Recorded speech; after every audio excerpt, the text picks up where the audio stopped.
নমস্কার। চলে এসেছি আজকের আরেকটি নতুন আপডেট নিয়ে। আপডেটটি আপনারা হয়তো বুঝতে পেরেছেন কি নিয়ে হবে। অর্থাৎ 2024-25 সেশনের যে ধান কেনাবেচার কাজ সেটি কিন্তু শুরু হয়ে গেছে।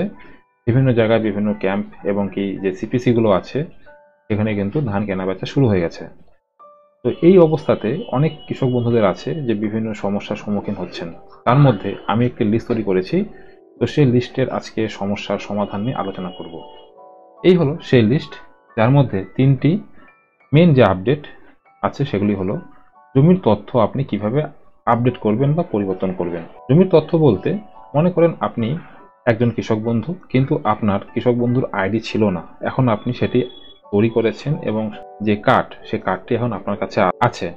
তো সেই কার্ডটি আপনি কিভাবে আপডেট করবেন, বা বা আপনি যদি অন্যের জমি চাষ করে থাকেন এবং সেই জমিতে ধান চাষ করেছেন, সেই ধানটি আপনি বিক্রি করতে চাইছেন বা বিক্রি করবেন, তো সেই ক্ষেত্রে আপনি কিভাবে বা কোন ডকুমেন্ট আপলোড করবেন বা কি আপডেট করবেন সেই বিষয়ে আজকে সমস্ত তথ্য জানাবো। 2 নম্বর যে অপশন সেটি হচ্ছে ব্যাংক অ্যাকাউন্ট পরিবর্তন। গত বছর আপনি যেই অ্যাকাউন্টে ধান নিয়েছেন সেই অ্যাকাউন্টটি যদি কোনো কারণবশত বন্ধ হয়ে যায়, বা আপনি মনে করছেন যে না আমি অন্য অ্যাকাউন্টে এবারের বিক্রির যে টাকাটি হবে সে টাকাটি আপনি নতুন অ্যাকাউন্টে নেবেন, তো সেক্ষেত্রে সেই অ্যাকাউন্ট কিভাবে পরিবর্তন করবেন। আর 3 নম্বর আপনার মোবাইল নাম্বার। যদি আপনি আপনার মোবাইল নাম্বারটি পরিবর্তন করতে চাইছেন, আপনার কৃষক বন্ধুর আইডিতে নতুন মোবাইল নাম্বার যুক্ত করতে চাইছেন, তো সেই নাম্বারটি কিভাবে পরিবর্তন করবেন তার বিস্তারিত তথ্য দেখাবো এই ভিডিওতে। এবং সবশেষে আপনি এই যে আপডেটগুলো করবেন, এই আপডেটগুলো করার জন্য কি কি ডকুমেন্ট আপনাকে আপলোড করতে হবে সমস্ত বিষয় দেখাবো। তাই ভিডিওটি প্রথম থেকে শেষ পর্যন্ত দেখুন। ভিডিও যদি ভালো লেগে থাকে তো একটি লাইক করবেন, চ্যানেলে প্রথম হলে সাবস্ক্রাইব করবেন, ভিডিওটি প্রচুর পরিমাণে শেয়ার করবেন যাতে সমস্ত কৃষক বন্ধু এই আপডেটটি জানতে পারে। তবে চলুন শুরু করি আজকের এই আপডেট। আপডেট করার জন্য আপনাকে চলে আসতে হবে epaddy.wb.gov.in যে অফিসিয়াল সাইট আছে সেখানে। এখানে আসার পর দেখতে পারবেন বাঁদিকে ফার্মার সার্ভিস বলে অনেকগুলো অপশন আছে, ডান দিকে লগ ইন অ্যাস আছে, এখানে অফিসিয়াল কাজগুলো হয়। এখানে যে অপশনগুলো আছে ফার্মার সার্ভিসে, এখানে আপনি নিজেই আপনার বাড়ির ডেস্কটপ বা মোবাইলের মাধ্যমে কাজগুলি করতে পারবেন। তো আপনি সেই তথ্যগুলোকে আপডেট করার জন্য পেজটাকে একটু উপর দিকে উঠালে দেখতে পারবেন নিচে আছে ফার্মার ডিটেলস বা ফার্মার প্রোফাইল। এখানে আপনি ক্লিক করবেন। এখানে ক্লিক করার পর পরে একটি পেজ খুলবে। সেই পেজে আপনার যে রেজিস্ট্রেশন নাম্বারটি আছে, পুরনো রেজিস্ট্রেশন নাম্বার, সেই নাম্বারটি এখানে লিখবেন। লেখার পরে ফার্মার গেট ডিটেলস এই অপশনে ক্লিক করবেন। ক্লিক করার পর আপনার কিন্তু আধার লিঙ্ক যে মোবাইল নাম্বারটি আছে সেখানে একটি ওটিপি আসবে। তো ওটিপিটি এখানে ক্লিক করবেন বা লিখে দেবেন।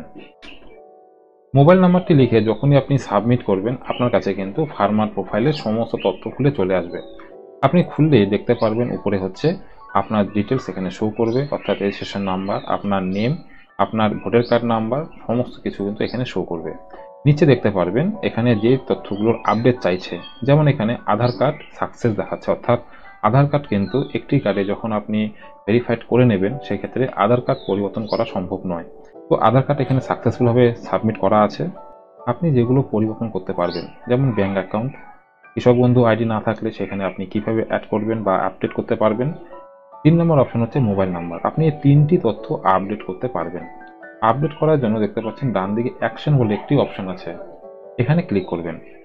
আপডেট অপশনে যখনই ক্লিক করবেন আপনার কাছে আধার অথেন্টিকেশন যাবে। তো আপনি এখান থেকে কেওয়াইসি ওটিপিতে ক্লিক করবেন। আবার আপনার রেজিস্টার্ড মোবাইল নাম্বারে, অর্থাৎ আধার রেজিস্টার্ড মোবাইল নাম্বারে একটি ওটিপি যাবে, ওটিপিটি আবার লিখবেন। তো দেখতে পাচ্ছেন ওটিপি সেন্ড সাকসেসফুলি। এখানে যে নাম্বারটি আসবে, অর্থাৎ আপনার রেজিস্টার্ড মোবাইল নাম্বারে ওটিপিটি এখানে লিখে করবেন হলো ভ্যালিডেট। ভ্যালিডেট অপশনে ক্লিক করার পর আপনার কাছে ফার্মার আপডেটের পেজ খুলে চলে আসবে। তো এখানে মোট আধার আপডেট অপশন আছে, এরপরে আছে হলো কেবি অর্থাৎ কৃষক বন্ধু আপডেট, এরপরে আছে হলো ব্যাংক ডিটেলস, এরপরে আছে মোবাইল ডিটেলস, আর আছে হলো ডকুমেন্ট আপলোড। তো এই সমস্ত যে এখানে এই কটি যে স্টেপ আছে সেই স্টেপগুলি কমপ্লিট করার মাধ্যমে কিন্তু সমস্ত কাজটি সম্পূর্ণ হবে। তো প্রথমে আছে হলো আধার ডিটেলস। তো এখানে আপডেট করা কিছু থাকবে না, কারণ আপনি প্রথমেই আধার ভেরিফাই করে নিয়েছেন। এখান থেকে আপনি করে দেবেন হলো নেক্সট। আধার কার্ডে কোনো কিছু করা যাবে না। তো নেক্সট করলে আপনার চলে আসবে সরাসরি কেবি অর্থাৎ কৃষক বন্ধু ডিটেলসে। এখানে দেখবেন প্রথমে লেখা আছে আর ইউ রেজিস্টার্ড ইন কৃষক বন্ধু। যদি আপনার কাছে কৃষক বন্ধু রেজিস্টার্ড করা থাকে, অর্থাৎ আপনার কাছে কৃষক বন্ধু আইডি আছে বা সার্টিফিকেট আছে, সেক্ষেত্রে আপনি এখান থেকে ইয়েস করবেন।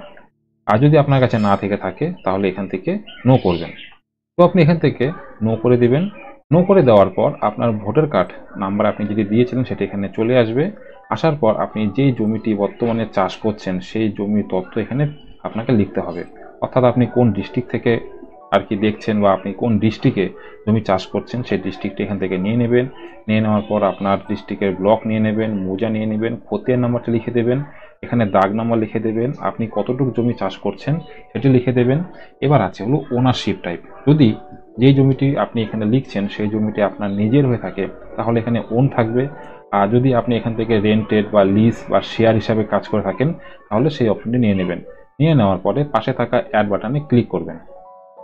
অ্যাড বাটনে ক্লিক করবেন তখনই যদি আপনার কাছে একের অধিক খতিয়ান নাম্বার থেকে থাকে। তো যদি আপনার কাছে একটি মাত্র খতিয়ানে আপনি চাষ করছেন তাহলে অ্যাড বাটনে ক্লিক করবেন না। তো আমি এখানে একটি দেখানোর জন্য আর কি একটি জমি তথ্য লিখে নিয়েছি। তো এখানে ব্লক, মৌজা, খতিয়ান নাম্বার, দাগ নাম্বার বা যেগুলো আছে লিখে নিয়েছি। ওনারশিপ টাইপ যেটি আছে সেটা আমি নিয়ে নিয়েছি হচ্ছে লিজ। লিজ হচ্ছে ডিউরেশন মোর দ্যান 1 বছরের জন্য আর কি লিজ নেওয়া হয়েছে। এই অপশনটি আমি এখানে নিয়ে নিয়েছি। এরপর আপনি এখান থেকে পারচেস সেন্টার নিয়ে নেবেন। পারচেস সেন্টার আপনার নিয়ারেস্ট যে সেন্টারগুলো আছে বা আপনার বাড়ির পাশে যে সেন্টারটি আছে সেটি এখান থেকে চুজ করে নেবেন। আপনি এখানে যেই ডিস্ট্রিক্ট বা ব্লক লিখবেন সেই ব্লক অনুযায়ী কিন্তু এখানে পারচেস সেন্টারগুলো খুলে আসবে। তো আপনি এখান থেকে আপনার নিয়ারেস্ট যে পারচেস সেন্টার সেটি এখান থেকে নিয়ে নেবেন। নিয়ে নেওয়ার কারণ হলো এই যে তথ্যগুলো আপনি আপডেট করবেন সেই আপডেট হওয়া তথ্যগুলো সেই সেন্টারে গিয়ে ইনপুট হবে। তো আপনি এই তথ্যগুলো সাবমিট করার পর এই যে সিপিসিটি এখান থেকে নেবেন বা যেই কৃষক বাজারটি নেবেন সেখানে গিয়ে যোগাযোগ করবেন। সেখানে সে তথ্যগুলো ভেরিফাই হবে। ভেরিফাই হয়ে গেলে কিন্তু এই তথ্যগুলো আপডেট হয়ে যাবে। এই কারণেই এখান থেকে পারচেস সেন্টার নিতে হবে। সবকিছু তথ্য আপডেট হয়ে যাওয়ার পর আপনি এখান থেকে করে দেবেন হলো নেক্সট। আপনি যখন নেক্সট করবেন এরপরে আসবে হলো ব্যাংক ডিটেলস, অর্থাৎ আধার ডিটেলস কমপ্লিট হয়ে গেল, আপনার কেবি ডিটেলস কমপ্লিট হয়ে গেল। এবার আসবে হলো 3 নম্বর অপশন, সেটি হচ্ছে ব্যাংক। ব্যাংক এখানে আপনি যখন আসবেন দেখতে পারবেন আপনার যে ব্যাংকটি আগের বছর দেওয়া ছিল সেটা এখানে শো করছে। আমি এখানে কেটে দিয়েছি কারণ আমি দেখাবো নতুন ব্যাংক অ্যাড কিভাবে করবেন তার তথ্য।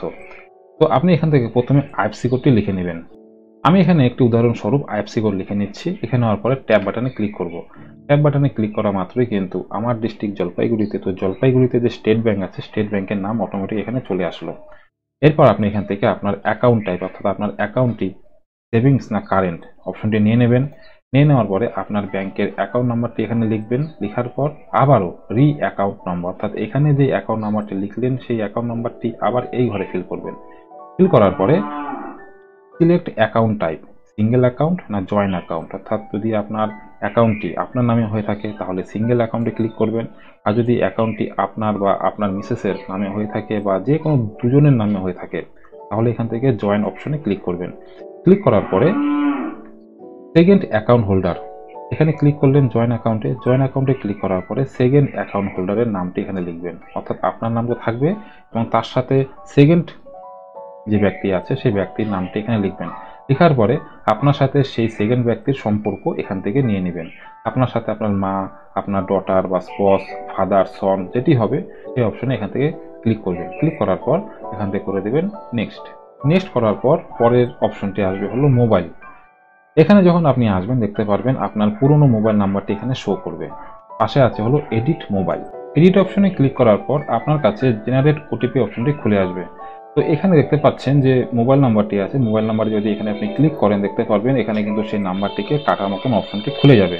এবার আপনি এখানে যেই মোবাইল নাম্বারটি আপডেট করতে চাইছেন, এবার আপনি পুরনো নাম্বারটিকে কেটে দিলেন। কেটে দেওয়ার পরে আপনি নতুন যে নাম্বারটিকে অ্যাড করতে চাইছেন, মনে রাখবেন যে নাম্বারটি অ্যাড করবেন সেই নাম্বারটি যেন অন্য কোনো রেজিস্ট্রেশন নাম্বারে অ্যাড না থাকে, একদম ফ্রেশ নাম্বার হতে হবে। তো এখানে আপনি সেই নাম্বারটি লিখে দেবেন। এখানে আপনি নতুন মোবাইল নাম্বারটি লিখে জেনারেট ওটিপিতে ক্লিক করবেন।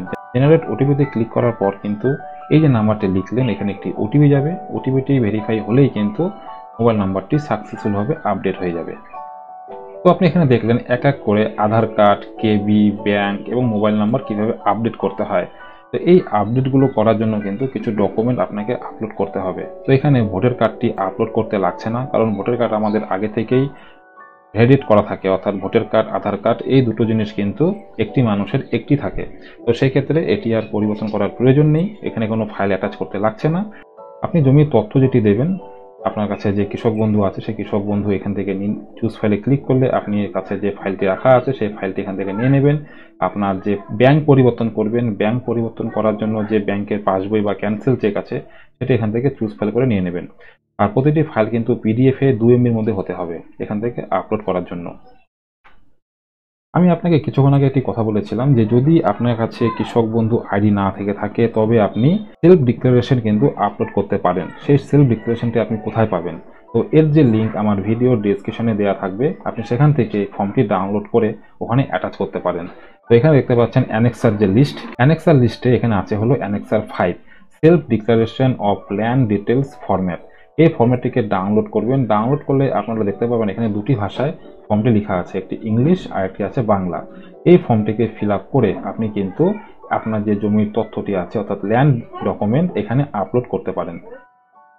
আপলোড হওয়া ডকুমেন্টগুলো কিন্তু আপনার সিলেক্টেড যে সিপিসি সেন্টার আপনি চুজ করেছিলেন সেখানে যাবে, সেখানে গিয়ে আপনি ভেরিফাই করবেন। ভেরিফাই হয়ে গেলে কিন্তু আপনি ধান বিক্রি করতে পারবেন। তবে একটা জিনিস বলে রাখি, আপনি যে সেলফ ডিক্লারেশনটি দেবেন এখানে কিন্তু আপনি সারা বছরে 30 কুইন্টাল ধান বিক্রি করতে পারবেন। আর যদি আপনার কাছে কৃষক বন্ধু আইডি থেকে থাকে তাহলে কিন্তু আপনি সারা বছরে 90 কুইন্টাল ধান বিক্রি করতে পারবেন। এখানে শুধু এইটুকুই ডিফারেন্স যে আপনি কৃষক বন্ধু থাকলে 90 কুইন্টাল আর না থাকলে 30 কুইন্টাল ধান সারা বছর বিক্রি করতে পারবেন। আর পাশে আছে হলো ব্যাংক আইডি। ব্যাংক আইডি এখানে আপলোড করবেন, করার পরে সাবমিট অপশনে ক্লিক করবেন। সাবমিট করা মাত্রই সমস্ত তথ্যটি আপনার সিলেক্টেড সিপিসি সেন্টারে চলে যাবে। সেখানে গিয়ে তথ্যগুলো ভেরিফাই করে নিলে পরেই আপডেট সম্পূর্ণ হয়ে যাবে।